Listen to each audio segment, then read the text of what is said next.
Welcome to the Razors Inc. podcast with your host, Jonathan Farini. On the heels of this year's Oscars, Jonathan found himself not ruminating on Killers of the Flower Moon, Barbenheimer, or any of this year's nominated films. Instead, this year's Oscars only made Jonathan think about one particular movie that captured a defining spirit or mood of a particular time, or zeitgeist. So pour yourself a drink, pull up a chair, and hear Jonathan's take on movies, television, and today, a little film that said a lot. Here's your host, Jonathan Farini. I Love You, Alice B. Toklas, 1968 release from Warner Brothers, directed by Hy Averback, written by Paul Mazursky and Larry Tucker. Why am I talking about this? I'm recording this podcast on March 11th, the day after the Academy Awards. I am not going to comment on the Academy Awards. I am aware of who the winners were. But I'm going to suggest that you go into the Academy of Motion Pictures, Arts and Sciences and look at the nominees for Best Picture and Best Director in 1968. And I respectfully suggest you compare that to this year, last year, the year before, and just ask yourself the question, what happened? But I woke up with Alice B. Toklas on my mind, literally, and I don't know why. It's a movie I return to many, many times. It's that little movie that says a lot, and it's a time capsule, and it's about conformity, and it's about the history of Los Angeles, and it's really about zeitgeist. Look it up. Let's start with the title. Alice B. Toklas, and if you listen to the theme music, I love you, Alice B. Toklas, and so does Gertrude Stein. I love you, Alice B. Toklas. Elmer Bernstein, incidentally, they mention Alice B. Toklas, and so would Gertrude Stein. Gertrude Stein and Alice B. Toklas were partners. This is 1968, folks, and this is the title of the movie. I wonder how many people, even people that considered themselves hip, got that connection. So with the title, we should already be thinking about this movie, that it's a little movie that says a lot. Let's get the elephant in the room Peter Sellers dealt with and respectfully out of the way. You should have told me what was in those brownies. Thank Alice B. Toklas. It's her recipe. She turned my parents into junkies. First of all, did Peter Sellers make the Pink Panther movie what it was, or did the Pink Panther movie make Peter Sellers? Would Dr. Strangelove have been the same movie without Peter Sellers? Would Lolita been the same movie without Peter Sellers? Peter Sellers came out of radio, not a visual medium. Therefore, when you are speaking into a microphone, with your voice, your intonations, with your acting ability, you have to convey a lot. And that is wherein Peter Sellers honed his craft. I ask you that question. I know the answer, my personal opinion, to those three questions. Well, surely, Jonathan, anything Peter Sellers was in would be brilliant. Not necessarily. I assert, this is my own supposition, that those films wherein Peter Sellers was personally, professionally vested, and I believe Alice B. Toklas was one of them, were his best films. And I would put Strangelove and Lolita in those categories. There was a lot of conflict between Peter Sellers and the director and directors that came and went on this film, which suggests to me Peter Sellers had a vision for this film. So I wanted to touch upon Peter Sellers, which delivers a fabulous performance about a lot of topics that are brought into what might appear to be a silly period piece. Oh, it's about hippies, it's about marijuana-laced brownies in the 1968 counterculture. Oh, how cute. No, It's much more than that. First of all, I grew up in Los Angeles in 1968, so I can relate to the zeitgeist that I'm going to talk about in this film. Just as there was a Greenwich Village zeitgeist of the early 1960s. I was not a part of that. I am a Southern California kid. However, I can relate to Greenwich Village in the early 1960s, the coffee houses, the poets, the grungy neighborhood. It was not gentrified. Because I look at grainy black and white footage. I look at films about the period. I read about it so I can relate to it. But because I was born and raised during this period of the 60s in Los Angeles, it just relates to me. And I hope that when I talk about this subject with you, I have standing. And I hope my takes will resonate with you. It's a time capsule movie. And for a guy that grew up in Los Angeles, to be able to go back and look at this movie as a time capsule is so wonderful. First, those of you that are from Los Angeles, that lived during this period, you're going to get it. Those of you that may have spent time in Los Angeles in later decades may not get it. You might be able to relate to it more. Those of you who had parents or grandparents that were in Los Angeles in the 60s, ask them about it. Ask them about the very things I'm going to talk about. There's a scene where they're getting on the 405 freeway at Sunset Boulevard and they're heading north. There's hardly any traffic on the freeway. It's 1968. Yes, there was less traffic on the 405. I know that on-ramp very well. And you look off to the left and there's a mountaintop, and now there's this marble edifice, this testimony to oil wealth, which is a museum on top of that. And I was in film school at the time when they lopped off the top of the mountain for $1 billion, I said with a B, created that. But I know that on-ramp. And I know the freeway interchange in the movie that was under construction. And the shot, if you remember, was the old station wagon that Harold Fine, he's Peter Sellers. He plays a personal injury attorney. More about that in a minute. They come to the end of this freeway overpass, which is under construction. And it literally ends. If they had kept driving, they would have fallen off. I believe that's a metaphor for a lot of different things. About, the Joni Mitchell song, Paved Paradise, put in a parking lot. Listen to that song. That's telling you a lot about what's going in Los Angeles. Density, that's what's happening in Los Angeles. And that's what that particular scene is all about. Venice. There is a scene with Harold Fine and his brother, played by David Arkin. He plays Herbie Fine. And Herbie decides to check out. He wants off the grid. He's a nonconformist. Gee, isn't that something that's going on now with van life? People out searching? Everything new is actually old, folks. Back to Herbie. There are scenes in Venice Beach, when it was really simple and a funky, non-expensive little area. Now it's a very expensive place to live. And it's very dense and lots of traffic and lots of other issues. Ventura Boulevard, the San Fernando Valley. The San Fernando Valley, you go up over the Hollywood Freeway or the 405, and you're in this flat area called the San Fernando Valley. And there's a scene where Harold Fine, who plays a personal injury attorney, is going to work. And it's an office building on Ventura Boulevard. And it just brings back probably an Encino or Reseda to those of you that know the valley. It's one of those things. In the elevator, it's a contemporary office building, and it's a glass elevator, and he pulls into the underground parking, and it's level A, level B, level C. Again, metaphors, folks, for the complexities of life as depicted in 68. The same complexities that you're dealing with today. There's a reference to Boyle Heights. First of all, I want to introduce Jo Van Fleet, who plays Mrs. Fine. That's Harold Fine's mother.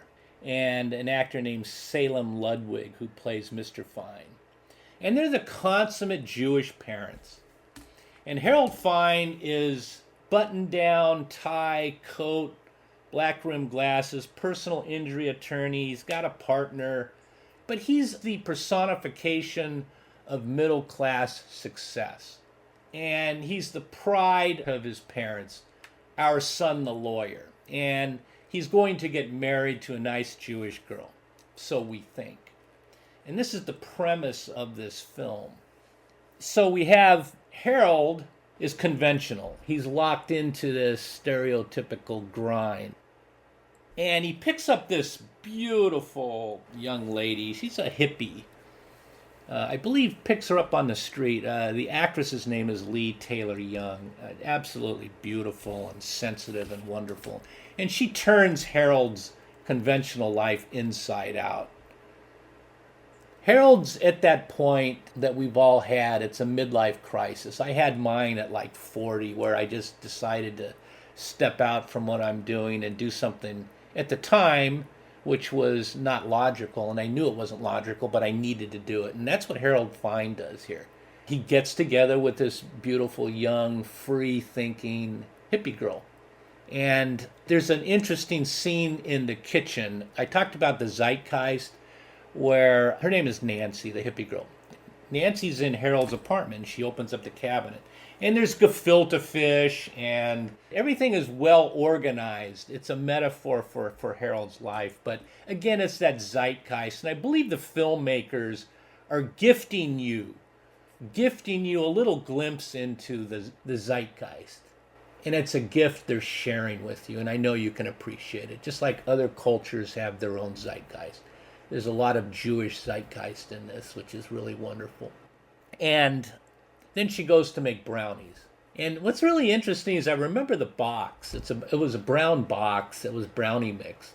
And she goes to proceed to make the brownie. She puts the mix in. She puts the eggs in. She puts the milk in. Then she takes a little container and then sprinkles in what appears to be parsley but was marijuana. This is a big thing in 1968. It's not like today. So the brownies make it into this family gathering. So you have Mrs. Fine, Mr. Fine, you have Harold, and you have Harold's fiancée. Looks like a nice brownie, Harold. Oh, these are really good. One more.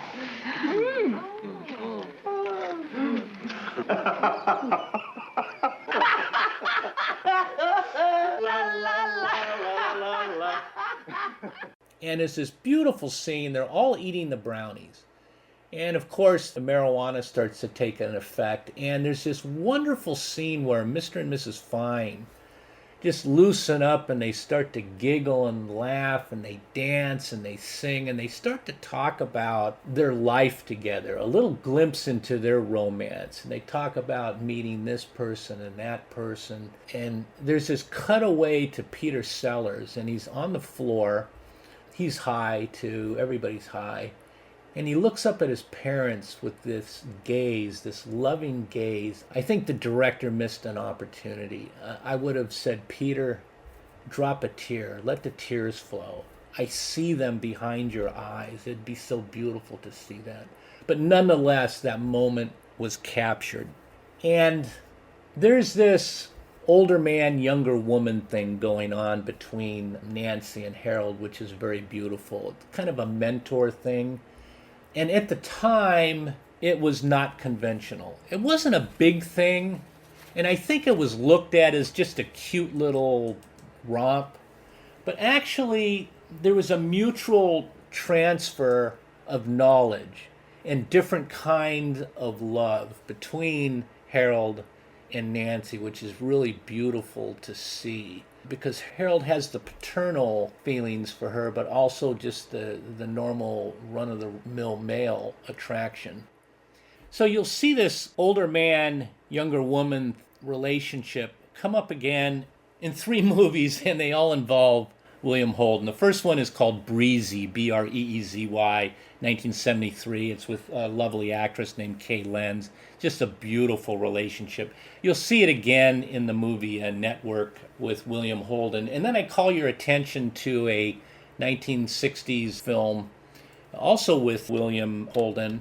and it's called The Seventh Dawn, and it's actually 1964, and it's William Holden with this beautiful actress with Southeast Asian identity, and her name is Capucine. So William Holden does it 3 times, and somebody's going to say, well, of course, William Holden in any film with any woman is going to be absolutely wonderful.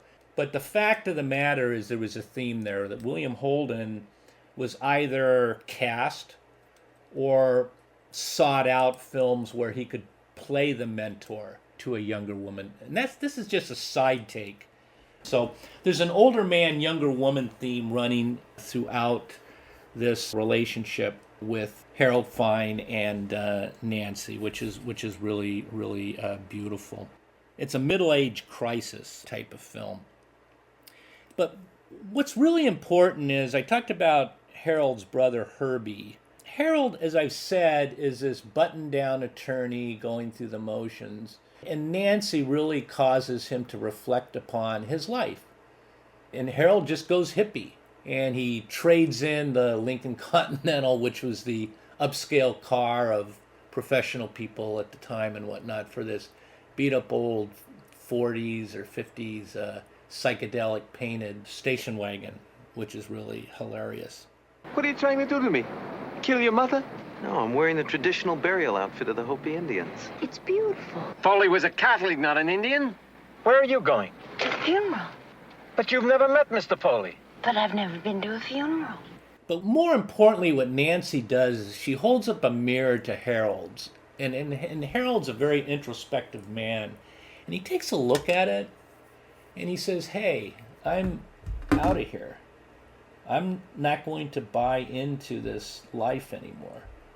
And it's a complete reversal, which is very interesting to me.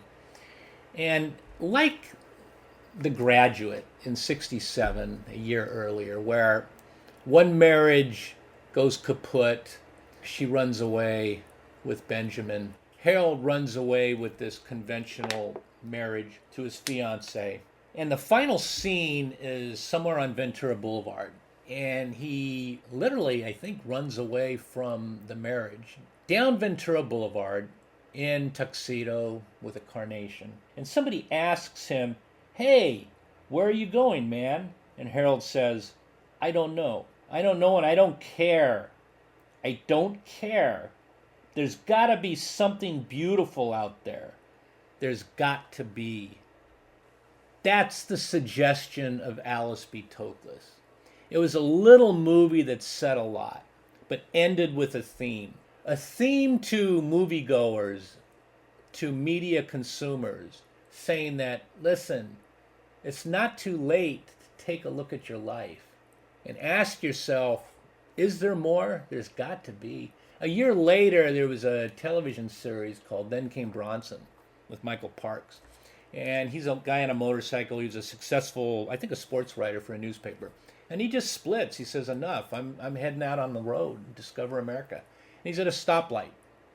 Guy pulls up in a station wagon. He's a metaphor for the straight life, consumerism and all that. And the guy in the station wagon looks over at Michael Parks and says, where are you heading? Michael Parks says, I don't know. And the guy in the station wagon says, boy, I really envy you. So there was a lot of that introspection going on in society, or at least the inception of it. So listen, I covered a lot.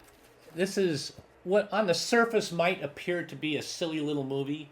A silly little movie which cast Peter Sellers. So I assure you Peter Sellers would not attach himself to this movie if there were not themes that resonated with Peter Sellers. Trust me. I think Peter Sellers was living in LA at the time, but you can bet your butt he was visiting LA. So he was aware of the zeitgeist that I was referring to. And trust me, Paul Mazursky and everybody behind the camera lived this zeitgeist, and they're sharing it with you. So appreciate it for what it is. Look at this movie as a time capsule into what LA was. It was starting to grow. Today, it's something a lot different than what it was in 68. It's about convention. Really, it's about looking in the mirror and saying, is this really all there is? Is this what I want? No, it's not. and jumping off the tracks and taking a new course. It's about unconventional dating. It's about older man, younger woman. Both people, the younger woman can teach the older man can teach the woman. There's that. And it's this beautiful look back on Harold's parents and their lives together. So there's a lot going on in this little movie. And you know something? I hope this podcast will encourage you to watch it. Download it. You can find it anywhere. Enjoy it for what it is. But understand, under the surface, there's a lot going on.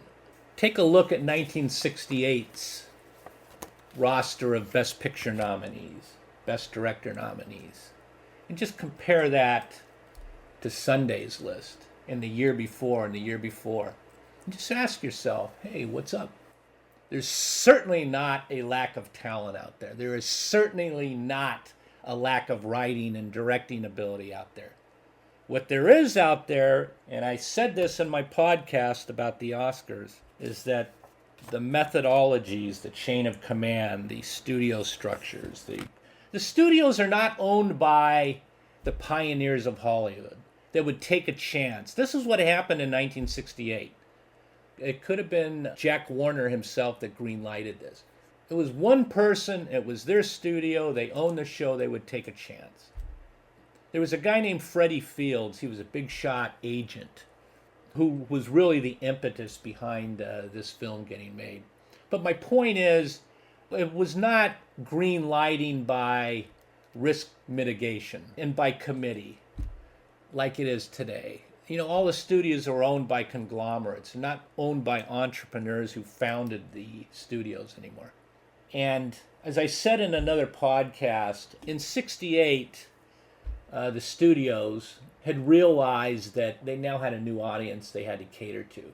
So what I believe Alice B. Toklas is an attempt to appeal both to the younger audience that's going to enjoy the marijuana-infused brownies, the counterculture, you know, stepping out of the grind, and still appeal to their parents. And in that regard, it's marketing genius. You get it? You can appeal to both groups at the same time.